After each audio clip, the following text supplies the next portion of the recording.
तौर पे आपके एग्जाम में क्वेश्चन के फॉर्मेट में आने वाला है, इसके लिए आपको तैयार रहना है। ठीक है, देखिए दोस्तों, अगर सवाल पूछूं आपसे यूनेस्को विश्व धरोहर की बात करें तो भारत के पास में अब 45 यूनेस्को विश्व धरोहर हो चुकी हैं। इससे कहीं अधिक महत्वपूर्ण होगा कि जो विश्व धरोहर को डिसाइड करने वाली जो समिति है, विश्व धरोहर समिति, पूछूं आपसे इसकी बैठक कहां पर हो रही थी दोस्तों ना, तो लिखिएगा विश्व धरोहर जो समिति है, वर्ल्ड हेरिटेज जो कमेटी है, अगर इसकी बात करूं मैं आपसे, इस समिति की जो बैठक है, पूछूं आपसे इस समिति की जो बैठक है ये कहां पर हो रही थी।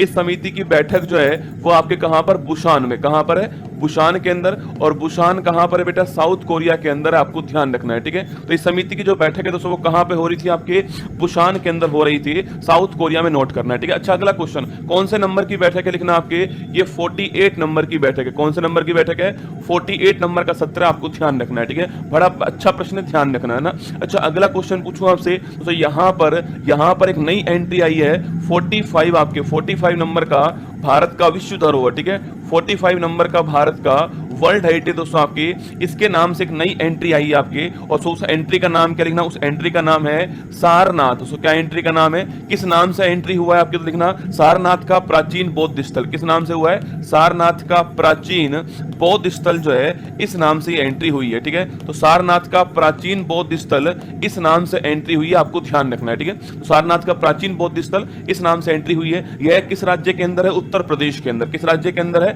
उत्तर प्रदेश के अंदर, आपको ध्यान रखना है। ठीक है, किस राज्य के अंदर बेटा, उत्तर प्रदेश के अंदर है, यह भी आपको ध्यान रखना है। ठीक है दोस्तों, अगला प्रश्न आपके सामने उत्तर प्रदेश में है दोस्तों आपके। अच्छा ये संबंधित किससे, आपके यह संबंधित बौद्ध धर्म से, किससे, आपके बौद्ध धर्म से ना। अगर सवाल अगर आपसे पूछ ले कि भाई बौद्ध धर्म के कौन कौन से स्थल जो है यह यूनेस्को के अंदर शामिल है, ठीक है, पहले ये पॉइंट लिखिएगा, बौद्ध धर्म के कौन कौन से स्थल यूनेस्को विश्व धरोहर के अंदर जो है यह शामिल है दोस्तों आपके। देखिए जैसे कि हमारा एक तो महाबोधि मंदिर है ना, महाबोधि मंदिर कहां है बेटा, ये महाबोधि मंदिर आपके बिहार के अंदर, कहां पर है, बिहार में, ये आपके पहले से ही शामिल है। ठीक है दोस्तों, इसके अलावा आपके, इसके अलावा पूछूं आपसे लुम्बिनी, लिखना आपके लुम्बिनी जो नेपाल आपके जहां पे जन्म हुआ था, यह भी आपके पहले से कहां पर है, यह भी आपके बौद्ध धर्म के स्थल में पहले यूनेस्को में शामिल दोस्तों है। ठीक है, इसके अलावा नालंदा जो बिहार है, इसका संबंध भी किससे, बौद्ध बिहार, आपके नालंदा और तक्षशिला। ठीक है, इन दोनों का संबंध आपके बौद्ध धर्म से ही है, और नालंदा दोस्तों बिहार के अंदर लिखना आपके, और तक्षशिला वर्तमान में पाकिस्तान के अंदर है, ये आपको ध्यान रखना है, ये पहले से कहां पर है,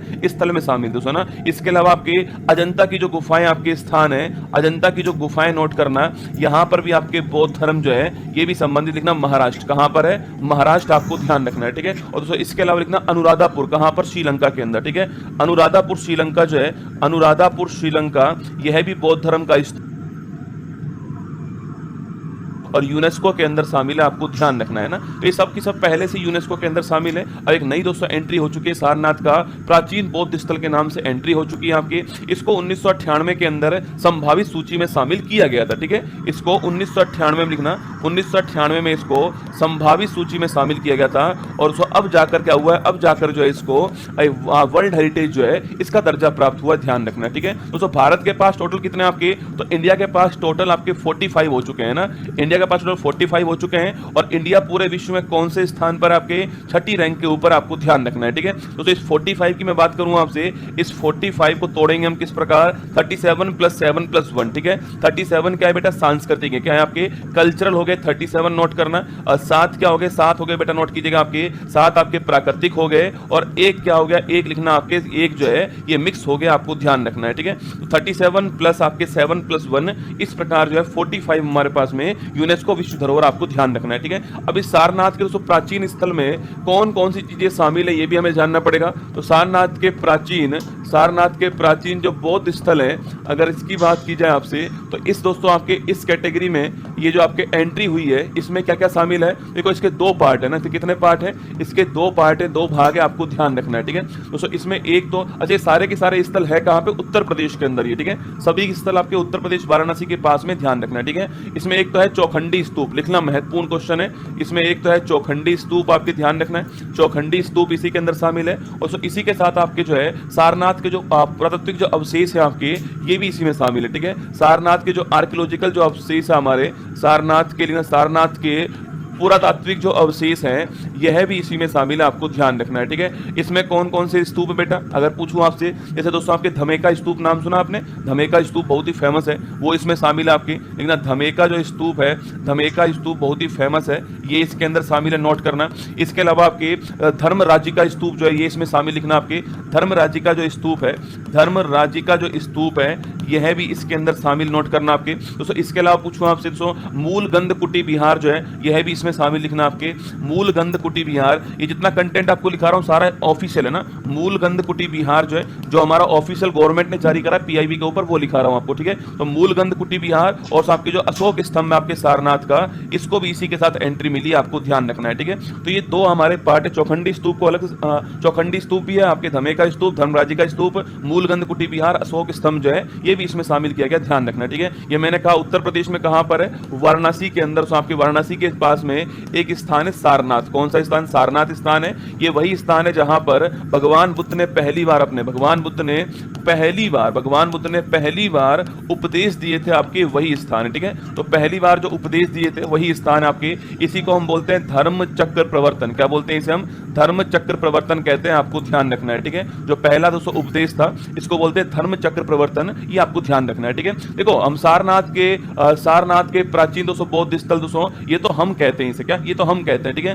बौद्ध धर्म के लोग क्या बोलते हैं इसे, तो बौद्ध परंपरा में इसको ऋषि पतन, इसको इसी पतन और मृगदाव कहते हैं। स्टार लगाना दोस्तों, इसे बौद्ध परंपरा में क्या बोलते हैं, तो इस जगह को बौद्ध परंपरा के जो लोग हैं आपके, इसको बौद्ध परंपरा के जो लोग हैं लिखना आपके सुनो, इसे बौद्ध परंपरा में कहते हैं ऋषि पतन। क्या बोलते हैं, ऋषि पतन दोस्तों ना, इसे क्या बोलते हैं, ऋषि पतन। ऋषि पतन, मृगदाव लिखिएगा, ऋषि पतन हो गया, मृगदाव हो गया। इसके अलावा इसी पतन, ये बौद्ध परंपरा के जो लोग हैं आपके वो कहते हैं, ध्यान रखना। ठीक है, तो ऋषि पतन, मृगदाव, इसी पतन जो है इसको बौद्ध परंपरा के लोग कहते हैं, ध्यान रखना। ठीक है, अच्छा दोस्तों थोड़ा सा हम बात करें यूनेस्को वर्ल्ड हेरिटेज की, मैं बात करूं आपसे तो बताओ मुझे, भारत की पहली यूनेस्को विश्व धरोहर पूछूं आपसे कब से शामिल होना स्टार्ट हुई है, 1983 से, है ना। 1983 में हमने 4 वर्ल्ड हेरिटेज जो है इनको शामिल किया था। आगरा का ताजमहल हो गया, लिखना, आगरा का ताजमहल हो गया। इसके अलावा आगरा का किला हो गया, लिखिएगा, आगरा का ताजमहल, आगरा का जो किला है ये हो गया। तो इसके अलावा नोट करना आपके, इसके अलावा पूछूं आपसे, अजंता की गुफाएं होगी, लिखना आपकी, अजंता की गुफाएं जो कि महाराष्ट्र के अंदर है। इसके अलावा एलोरा की जो गुफाएं हैं ये भी महाराष्ट्र में, लिखना, यह भी आपके महाराष्ट्र के अंदर है। ये सब आपके 1983 के अंदर जो है यूनेस्को में शामिल हो गए, आपको ध्यान रखना है। ठीक है दोस्तों, इसके अलावा पूछूं आपसे, इसके अलावा 44 नंबर का कौन सा है, तो 44 नंबर नोट कीजिएगा आप, मराठा सैन्य परिदृश्य। कौन सा है, मराठा सैन्य परिदृश्य जो है ये 44 नंबर का नोट करना। इसके अंदर 12 किले आते हैं बेटा मराठाओं के, और 12 किले में 11 महाराष्ट्र के अंदर है, एक किला कहां पर, तमिलनाडु के अंदर, ध्यान रखना है। ठीक है, 43 नंबर पूछो किसका आपके, तो 43 नंबर से क्या होगा आपके, चराईदेव आपके, लिखना आपके, चराईदेव आपके मोइदम जो है, चराईदेव मोइदम 43 नंबर है, और ये असम के अंदर है। कहां पर है, असम के अंदर, नोट करना। और असम में आपके अहोम राजवंश का कब्रिस्तान है, आपको ध्यान रखना है। ठीक है, अहोम राजवंश का कब्रिस्तान है, ये आपको नोट करना है 43 नंबर पे, ये भी सवाल आपसे पूछ सकता है। ठीक है, तो 43 कौन सा है, 44 कौन सा है, 1983 में कौन कौन शामिल हुए। अच्छा मिक्स पूछूं आपसे, एकमात्र मिक्स हेरिटेज कौन सा, नोट करना आपके, तो एकमात्र मिक्स हेरिटेज जो है उसका नाम है कंचनजंगा। ये कहां पर है बेटा, तो ये नोट करना, सिक्किम के अंदर। कहां पर, सिक्किम में। अगर पूछूं आपसे कौन कौन से शहर शामिल हैं, तो इसमें 2 शहर शामिल है। पहला है बेटा अहमदाबाद। कौन सा है, पहला है अहमदाबाद, नोट करना, ये गुजरात आपके 17 में शामिल होता है। और सेकंड नोट कीजिएगा, जयपुर शहर शामिल है इसके अंदर, 2019 के अंदर जो है शामिल हुआ। तो ये सारी जानकारी आपको एक क्लास के अंदर एक ही क्वेश्चन में जो है वो मैंने आपको दे दी है। जोरदार प्रश्न है, आप सभी परिचित है क्वेश्चन से। और इसका दोस्तों हमारा आंसर क्या होगा, ऑप्शन नंबर सी जो है वो इसका